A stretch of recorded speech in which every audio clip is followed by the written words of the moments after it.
지금 이 문맥이 예수님께서 사도들을 부르셔서 세상으로 보내시면서 하신 말씀입니다. 너희들을 세상으로 보내는데 상황이 양을 이리떼들, 양을 늑대들 가운데 보내는 것과 같다. 너희들이 지금 상황이 그렇다라는 것을 말씀하시고 제자들에게 이어서 오늘 두 가지 말씀을 하고 계십니다. 예수님이 하신 말씀을 자세히 들여다보면 제자들을 보내면서 하시는 두 가지 주제가 있는데 한 가지는 두려움이고 한 가지는 욕심입니다. 예수님의 제자로 이 세상을 살아가려고 할 때에 말씀대로 순종하지 못하고 넘어지게 만드는 것이 우리 안에 있습니다. 그 중에 예수님께서 지적하신 것이 두려움이라는 문제이고 욕심이라는 문제인데 하나씩 살펴보도록 하겠습니다. 유학하는 중에 미국 교회에서 설문조사한 것을 본 적이 있습니다. 미국의 크리스찬들에게 질문을 한 것인데 예수님을 믿고 믿음 생활을 잘 하게 될 때에 하나님께서 어떤 복을 주실 것인가, 그것에 대한 설문조사였습니다. 그래서 평균적인 미국의 크리스찬들에게 내가 하나님 말씀 따라 신앙생활 잘 했을 때에 기뻐하셔서 하나님께서 그 가정에 복을 주시면 어떤 삶을 살 것 같습니까에 대한 미국의 교인들의 그 설문을 쭉 정리한 것이었습니다. 생활은 중산층이고 그리고 믿는 믿음의 자녀가 2.5명 정도 하는 2명 내지 3명의 자녀가 있고 안정된 직장이 있고 연봉이 얼마 정도 되고 그렇게 통계가 쭉 나온 것이 있습니다. 기독교 윤리학을 가르쳤던 교수님이신데요, 수업 시간에 그 이야기를 하면서 자기도 이 설문을 보면서 관찰했는데 크리스찬들이 이야기한 하나님께 복을 받은 신자의 삶하고 안 믿는 미국 사람들이 생각하는 아메리칸 드림을 이룬 사람들이 생각하는 것하고 비교해 보면 거의 비슷하다라는 이야기를 하신 적이 있습니다. 우리들에게 만약 물어보면 여러분 믿음 생활을 잘하고 하나님을 잘 믿고 살아가면 그런 사람에게 하나님께서 어떤 복을 주시겠습니까? 그 질문을 우리가 할 수 있습니다. 어떤 복을 주시겠습니까? 정말로 신앙생활 잘하고 말씀 따라 순종하면 그런 사람들에게 하나님께서 어떤 은혜로 갚아주실까라는 질문입니다. 그 부분에 대해서 예수님께서 제자들을 보내시면서 하시는 말씀이 오늘 첫 부분에 있는 말씀입니다. 처음에 하신 말씀은 꿈을 깨야 된다. 제자들에게 한 말은 꿈을 깨야 된다. 스승보다 더 나은 대접을 받는 제자는 없다. 주인보다 더 높임을 받는 종이 없다라는 일반적인 원리를 정확하게 말씀하시면서 너희들의 스승이요 너희들의 주인인 나를 세상이 어떻게 대접했는지를 기억해라고 말씀하십니다. 예수님께서 가장 경건하게 가장 말씀에 합당한 삶을 살았습니다.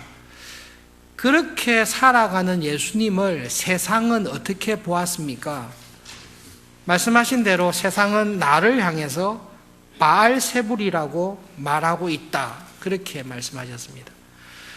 하나님의 아들이다, 메시아다, 참 경건한 사람이다 이렇게 칭찬한 것이 아니라 믿음으로 살아가는 사람을 딱 봤을 때 교회 안에 있는 거짓된 교인들, 바리새인이나 대제사장이나 종교적인 모습을 가지고 있었던 사람들, 그 사람들이 보인 반응은 바알세불이다. 바알세불은 귀신들의 왕, 마귀, 사탄, 똑같은 뜻인데요. 예수님을 보고 마귀라, 사탄이라고 이야기하며 대적했습니다. 예수님을 그런 식으로 대접했다면 예수님의 제자들을 세상이 어떻게 대접하겠습니까? 그것을 기억하고 각오해라. 그렇게 말씀하십니다. 제자들을 세상에 보내시면서 너희들이 가서 복음을 전하고 하나님의 말씀 전파할 때에 너희들을 환영할 거라고 생각하지 마라. 세상은 주인인 나를 바알세불로 대접했는데 너희들이 이 귀한 구원의 복음을 전하면 세상이 감사하고 살해할 거라고 생각하지 마라. 바알세불이라고 했으면 너희들에게 더 심하게 할 것이다. 현실을 똑바로 봐라고 제자들에게 말씀하시고 보내고 있습니다. 그러면서 더 현실적인 말씀을 하셨습니다. 몸은 죽이는데 영혼을 죽이지 못하는 그런 사람들은 두려워하지 마라. 오히려 그런 박해와 어려움이 있더라도 몸과 영혼을 함께 죽이는 하나님을 기억하고 말씀을 전해라. 그렇게 격려를 하셨습니다. 격려가 됐겠습니까? 불안이 가중되었겠습니까? 바알세불이라고 불렀는데 우리를 더 심하게 부를 것이다. 이 말 들어도 불안한데 보내시면서 몸은 죽여도 영혼은 못 죽일 거니까 걱정하지 말고 가라 이렇게 말씀했을 때 제자들의 불안은 엄청 더 가중됐을 것입니다. 우리의 영혼을 하나님이 붙드신다는 거 우리 믿습니다.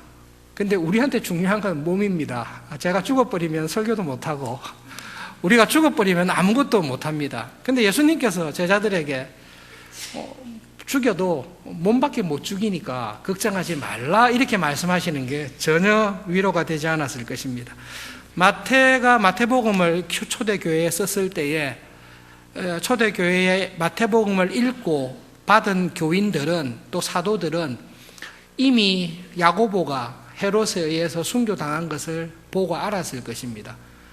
그리고 많은 믿음의 사도들이 스데반이 돌에 맞아 순교하는 것도 보았을 것이고 또 마태복음을 읽었던 초대교회는 로마의 박해와 압제 속에서 많은 크리스찬들이 비참하게 순교당하고 죽는 것을 보고 있는 상황이었을 것입니다.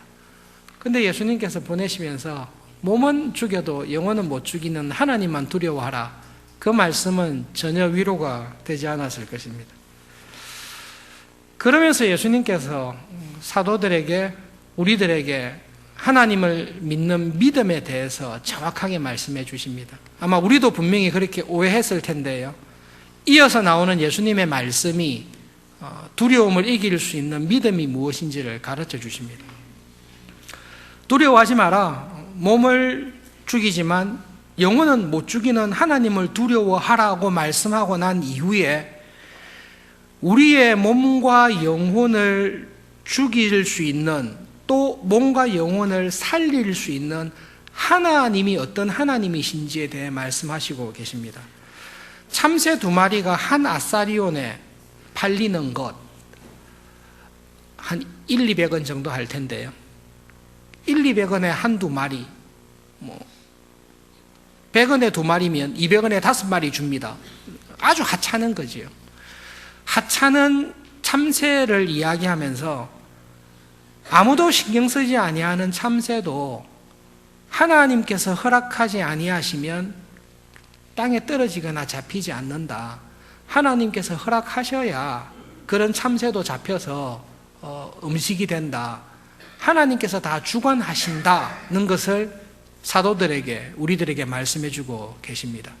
더 하찮은 것을 이야기하고 있습니다. 주일 예배 오실 때 단장하실 때 머리카락 빠지신 분이 있습니까? 몇 개 빠지셨는지 아십니까? 저는 신경을 쓰지만 여러분은 신경 전혀 안 쓰실 것입니다. 머리카락은 빠지고 나고 계속 그렇게 하고 있습니다. 그런데 하나님께서는 내가 전혀 신경 쓰지 아니하는 내 머리카락이 몇 개인지를 하나님은 꼼꼼하게 헤아리고 계신다는 것을 사도들에게 말씀하고 계십니다. 제자들은 두려움에 있습니다. 막상 복음을 전하고 믿음으로 살려고 하니 예수님을 바알세불이라고 배척하고 십자가에 죽였던 이 세상이 예수님의 제자인 우리들에게 얼마나 큰 환난과 괴로움을 줄 것인가라는 두려움이 있습니다.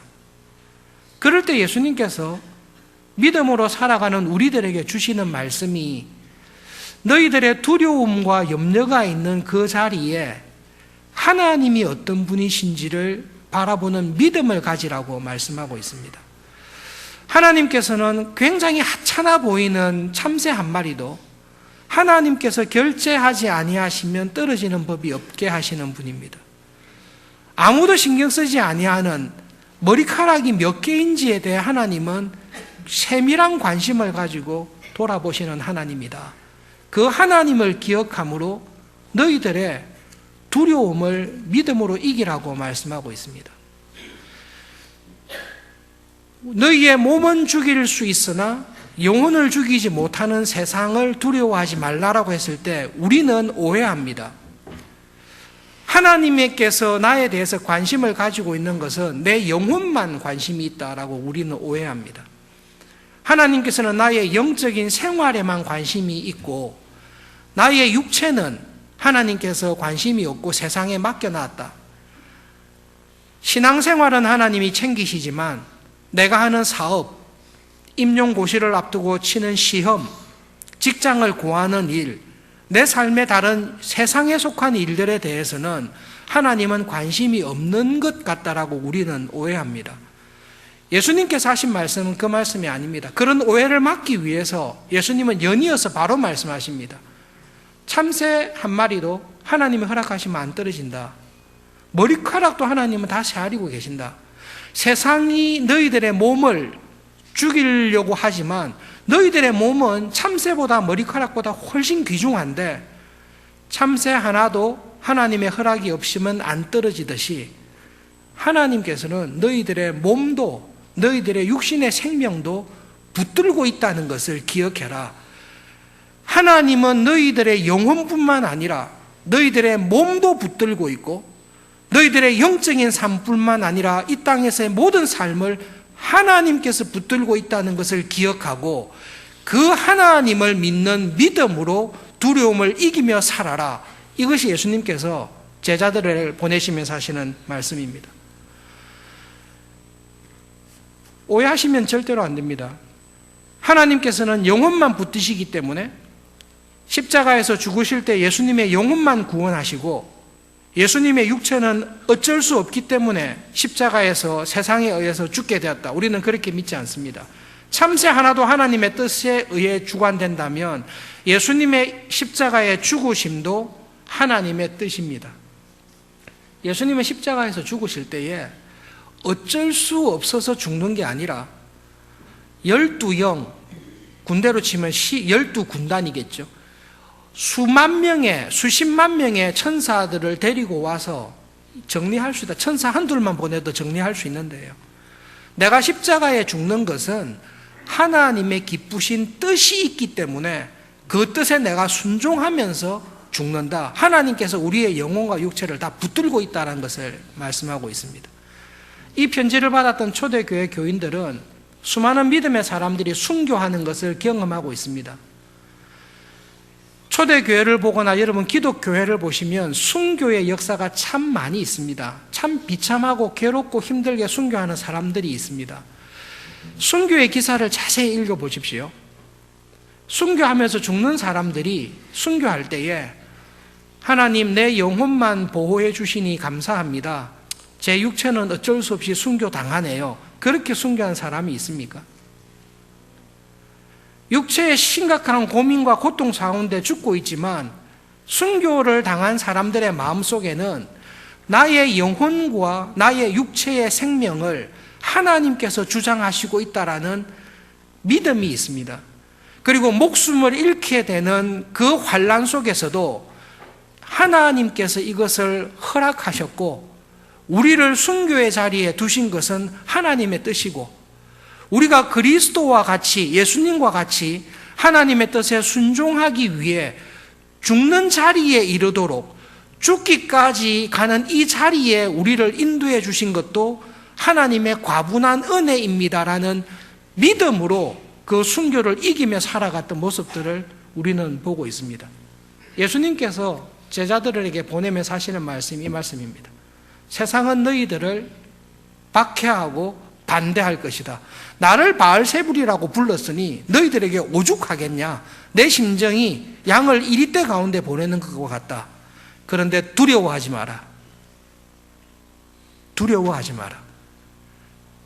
머리털 하나까지 세시는 하나님, 참새 하나가 땅에 떨어지는 것도 결제하시는 하나님, 우리의 영혼뿐만 아니라 나의 육체의 건강, 내 삶의 모든 것을 주관하시는 하나님께서 너희들의 하나님이 되시니 너희들은 두려워하지 말고 믿음으로 살아라.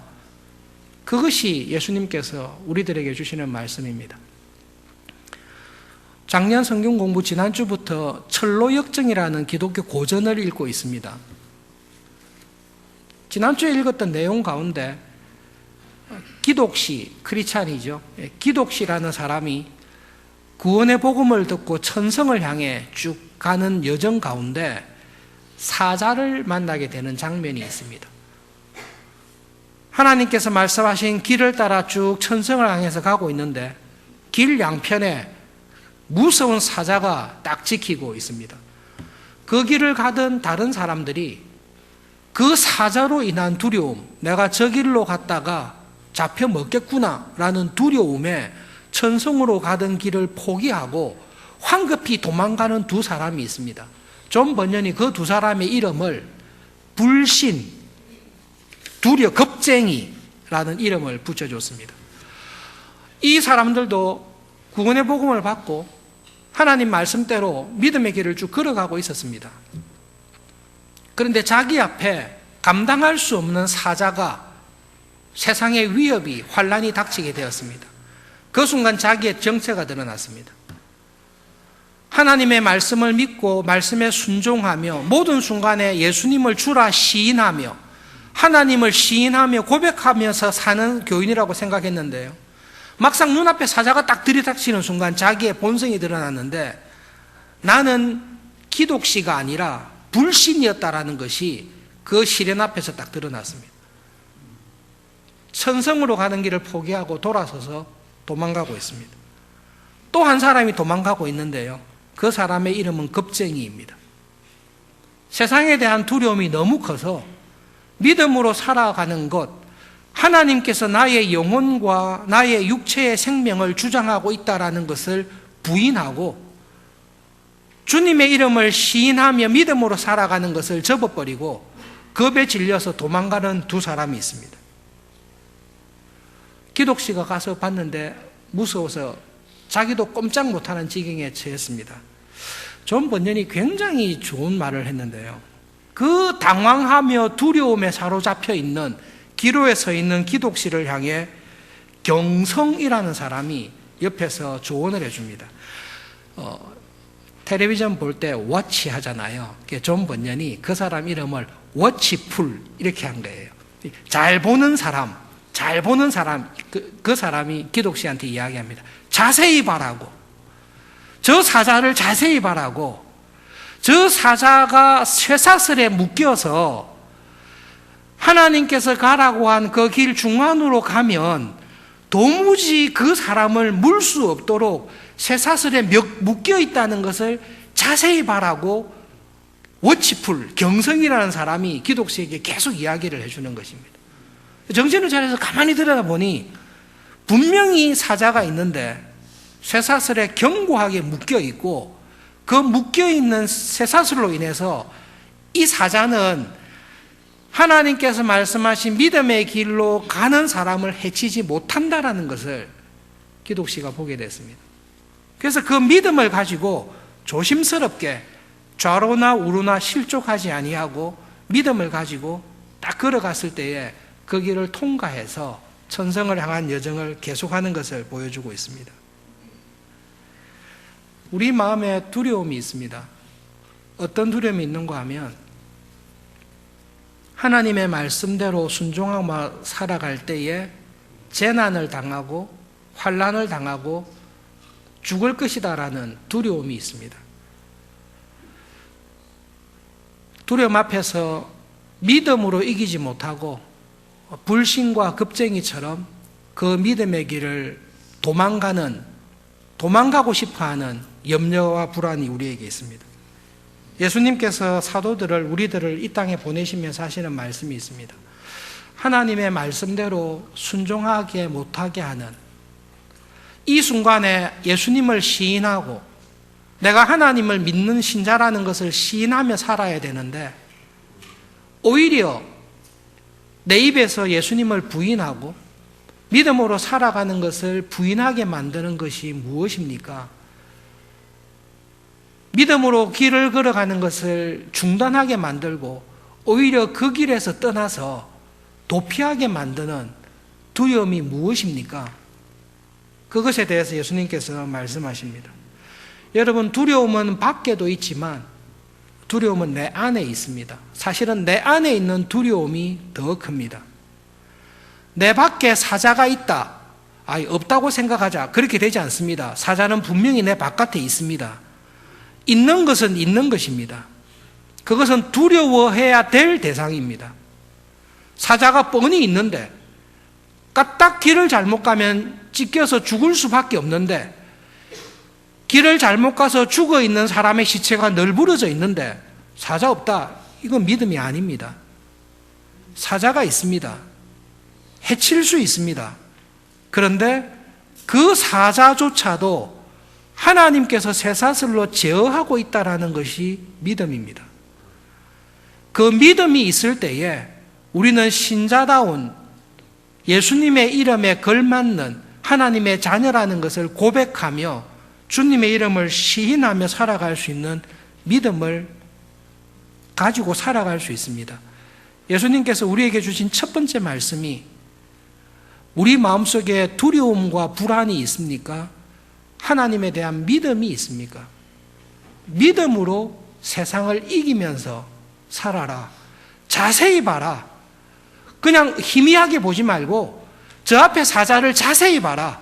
나에게 이런 어려움과 환난을 주셨는데 나를 완전히 죽이려고 주셨는지, 저 사자의 시험을 통과함으로 말미암아 하나님께서 나를 끝까지 붙들고 계시다라는 것을 분명하게 경험하기 위해서 주셨는지 자세히 봐라. 그 자세히 보고 믿음을 가지라. 그것이 하나님께서 우리에게 주시는 말씀입니다.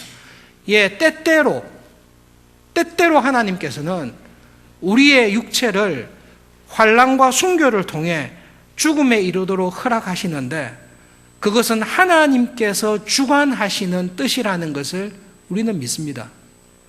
그리고 그런 상황에 들어갈 때에 하나님께서는 그 순교의 어려움을, 순교의 환난을 이길 수 있는 넉넉한 은혜를 하나님은 주실 것이다. 죽는 그 순간까지 나는 두려움에 사로잡히는 것이 아니라, 우리가 여러 해 동안 배웠던 하이델베르그 신앙 고백, 순교의 위험 속에서 살았던 종교개혁자들이 고백한 대로, 살아서나 죽어서나 당신의 참된 위로가 무엇입니까?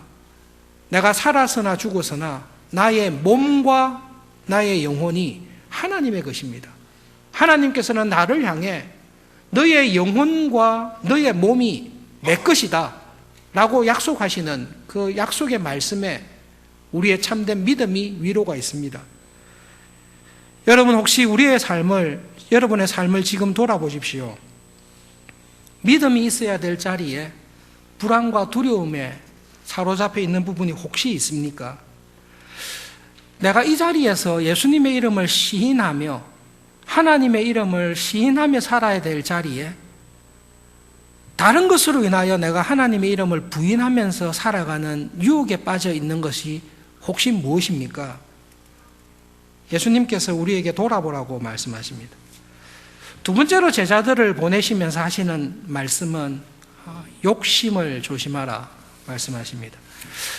해석은 그렇게 했지만 실제로 예수님께서 하신 말씀은, 내가 세상에 화평을 주러 온 줄로 생각하지 말라. 화평이 아니라 검을 주러 왔다라는 말씀입니다. 그러면서 예수님께서 내가 온 것은 아들과 아버지가 불화하게 되고, 딸이 어머니와 불화하게 되고, 며느리가 시어머니와 불화하게 왔다, 이렇게 해석하십니다. 성경 잘못 해석하셔가지고 평소에 시어머니 안 그래도 미웠는데 주님께서 이 불화하라고 주셨구나, 이렇게 해석하시면 진짜 문제입니다. 35절의 말씀은 37절에 있는 말씀으로 해석하셔야 예수님의 의도가 정확합니다. 불화한다는 말은 이 말씀입니다. 아버지나 어머니를 예수님보다 더 사랑하는 것이 합당하지 않다라는 말씀입니다. 아들이나 딸을 예수님을 따라 순종하는 삶, 예수님을 사랑하는 것보다 더 아들이나 딸을 사랑하는 것이 합당하지 않다라는 말씀입니다. 하나님의 말씀대로 예수님의 참 제자로 살아가려고 할 때에 그것을 방해하는 것은 나에게 가장 소중한 것입니다. 예수님을 따라서 살기에 내가 엔간한 것은 다 포기할 수 있는데 이것은 나에게 너무 소중해서 예수님께서 제자로 부르시지만 아무리 예수님이지만 예수님 이게 포기해라고 포기할 만한 것을 해야지 이것은 저에게 너무 소중하기 때문에 제가 포기할 수 없습니다. 그런 것이 있습니다. 이 세상에 있는 포기할 수 없는 소중한 것 가운데 부모님보다 더 소중한 거 있습니까? 없습니다. 내가 다 포기할 수 있는 것 중에 끝까지 포기 못하는 것, 나의 자녀들은 포기하지 못합니다. 차라리 내 목숨을 잃는 한이 있어도 우리의 자녀들을 살리기 원하는 것이 우리의 마음입니다. 그런데 자녀를 사랑하는 그 마음이 예수님을 따라 믿음으로 살아가는 일과 상충되는 일이 벌어질 때에 어떻게 할 것입니까? 예수님께서 부자 청년을 사랑하셔서 너의 모든 재산을 가난한 사람에게 다 나누어줘라. 이제 쓸데없다. 그리고 내 제자가 되어라 고 말씀했습니다. 그 부자 청년에게 가장 소중한 것은 돈이었습니다. 부모님을 떠나는 것 아니었습니다. 결혼을 안 했기 때문에 자녀가 없습니다. 그런데 그 부자 청년은 예수님의 그 분명한 명령을 들었을 때에 자기에게 가장 소중한 것이 있었는데 돈입니다. 재물이 너무 많습니다. 돈을 사랑하는 그 마음에 예수님께서 따라오라고 하는 말씀을 거절해버립니다. 하나님께서 사울 왕에게 너는 이제 안 되겠다. 너는 이제 끝나고 다윗을 왕으로 삼겠다라는 말씀을 하셨습니다. 가장 길길이 날때야 될 요나단은 하나님의 뜻이면 그렇게 하시면 됩니다. 간단하게 적었습니다. 그런데 사울은 아무리 하나님이시지만 이거를 끊으라고 하시면 안 되지요. 하나님께서 세운 다윗을 향해 창을 던지면서 하나님을 향해 창을 던지는 일을 한 사람이 사울 왕입니다. 하나님께서 내 왕자를 지키지 아니하시면 저는 신접한 여인을 찾아갑니다. 사울이 끊지 못했던, 검으로 잘라내지 못했던 것이 욕심입니다. 예수님께서는 제자들에게 그렇게 말씀하십니다.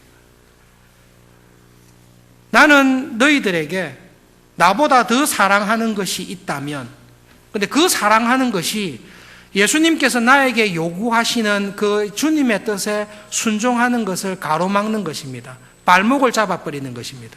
내가 이것을 포기하지 않습니다. 왜냐하면 이것은 나에게 너무나 소중하고 너무나 친근하고 이것을 놓치기에는 너무 아깝습니다. 차라리 예수님을 놓쳐버리지, 차라리 하나님과의 관계를 끊어버리지, 이거는 끊지 못합니다라는 것이 있습니다. 예수님께서는 너희들이 그것을 검으로 잘라내지 아니하면 너희들은 내 제자가 되지 못한다. 내 제자가 되려면 자기를 부인하고 자기 십자가를 지고 따라와야 된다. 자기를 부인하는 것은 죽는다는 것인데요. 하나님의 뜻에 반대되는 내 속에 깊게 들어와 있는, 사실은 내 마음에 가장 소중한 게 있습니다. 그게 예수님이 아닙니다.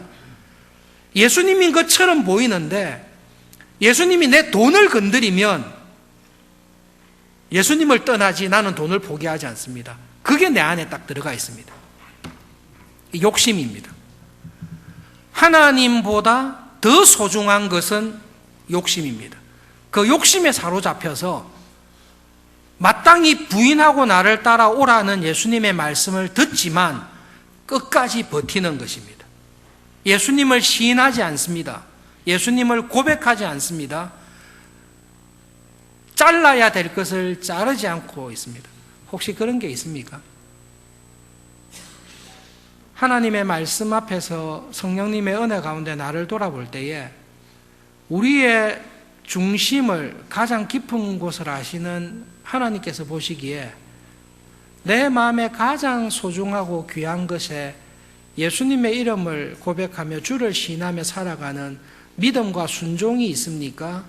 아니면 사울 왕처럼, 부자 청년처럼 예수님이라 할지라도 하나님이라 할지라도 건드리면 안 되는, 이것을 건드리면 내가 하나님께로부터 돌아서게 만드는 혹시 그런 욕심이 자르지 못한 것이 있다면 무엇이 있습니까? 예수님께서는 그것을 우리들에게 돌아보라고 말씀하십니다. 우리는 예수님께 이렇게 원망할 수 있습니다. 자기는 안 하면서 우리한테 왜 이렇게 어렵고 힘든 것을 요구하나? 하나님의 뜻을 이루기 위해서 자기를 부인하고 자기를 죽이는 것, 예수님께서 성육신 하시면서 가장 먼저 하신 것이 자기를 부인하고 하나님의 영원한 아들 되는, 근본 하나님과 본체이시지만 하나님과 본체 되는 것을 스스로 부인하시고 우리와 같은 피조물이 되신 것, 예수님은 우리를 위해 먼저 자기를 부인하셨습니다. 그리고 자기 십자가를 먼저 지셨습니다. 나보다 아버지를, 어머니를 더 사랑하는 사람은 합당하지 않다. 우리를 구원하시고자 하는 하나님의, 성부 하나님의 뜻을 이루기 위해서 성자이신 예수님께서 치르신 것은 아버지와 아들의 관계를 끊어버리신 것입니다. 우리의 죄를 다 대신 짊어지시고 아버지에게 심판을 받는, 아버지와 아들의 영원한 관계를 단절하시고 죄인으로서 아버지의 심판을 받는 죄인의 자리에 서신 것, 아버지의 뜻을 이루기 위해 아버지를 끊어버린 것입니다. 예수님께서는 자기는 하나도 안 하고 나한테 요구하네, 그런 예수님이 아닙니다. 우리가 상상할 수 없는, 내가 상상할 수 없는 자기를 부인하시고 자기의 생명을 스스로 버리시고 아버지와의 끊을 수 없는 신비한 연합을 다 끊으시고 자기의 십자가를 지시고 우리를 사랑하셨습니다. 그리고 예수님께서는 자신이 치렀던 대가와는 비교할 수 없는 가벼운 짐을 우리에게 말씀하시는 것입니다. 너도 너를 부인해라. 너의 십자가를 지라. 그리고 날마다 범사에 하나님을 시인하며 믿음으로 살아라. 그렇게 살아가는 자를 하나님께서는 그의 영혼과 그의 육체의 삶을 붙들어 계시고 하나님을 믿는 신자로 살아가는 은혜로 지켜주실 것이다 말씀하고 있습니다. 예수님께서 하신 말씀을 기억하면서 우리를 돌아보겠습니다. 우리는 이 세상을 살아갈 때에 예수님을 믿고 따르는 그리스도인으로 살고 있습니다. 무엇을 기대하고 있습니까? 내가 예수님을 믿고 따르는 참 그리스도인으로 이 세상을 살아갈 때에 어떤 삶을 살 것이라고 기대하고 있습니까? 예수님께서 그 점에 대해 우리에게 꿈을 깨라. 나를 바알세불이라고 불렀다. 그러니 너희들도 꿈을 깨야 된다. 우리가 꾸고 있는 헛된 꿈을 깨게 하시고 우리가 몰랐던 더 놀라운 꿈을 주시는데요. 이 세상을 믿음으로 살아가는 것은 나의 영혼과 나의 육체를 주장하시는 하나님을 믿는 믿음과 은혜 안에서 사는 것이다 말씀하십니다. 그 하나님은 나의 머리카락 하나하나 일일이 세고 계시고 그 하나님은 나에게 일어나는 아무리 사소한 일이라 할지라도 하나님께서 주관하고 계시는 그 하나님의 섭리와 은혜 안에 살고 있습니다. 그 하나님을 시인하며 그 하나님을 고백하며 살아가는 은혜의 자리에 우리를 부르셨다. 그러니 담대해라. 두려워하지 마라.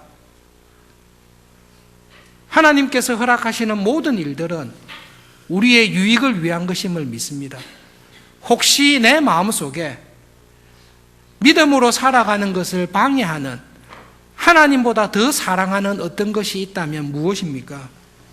하나님, 저의 믿음의 눈을 열어주셔서 내가 끊어야 될 것, 주님께서 주신 성령님의 검으로 내 속에서 정리하고 단절해야 될 것이 무엇입니까?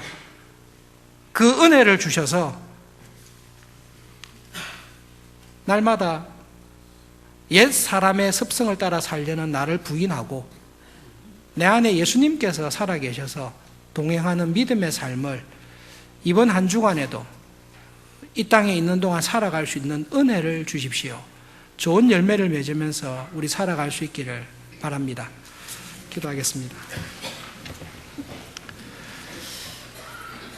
예수님 제자들을 이 땅으로 파송하시면서 양을 이리떼 가운데 보내는 것과 같지만 두려워하지 마라, 염려하지 마라.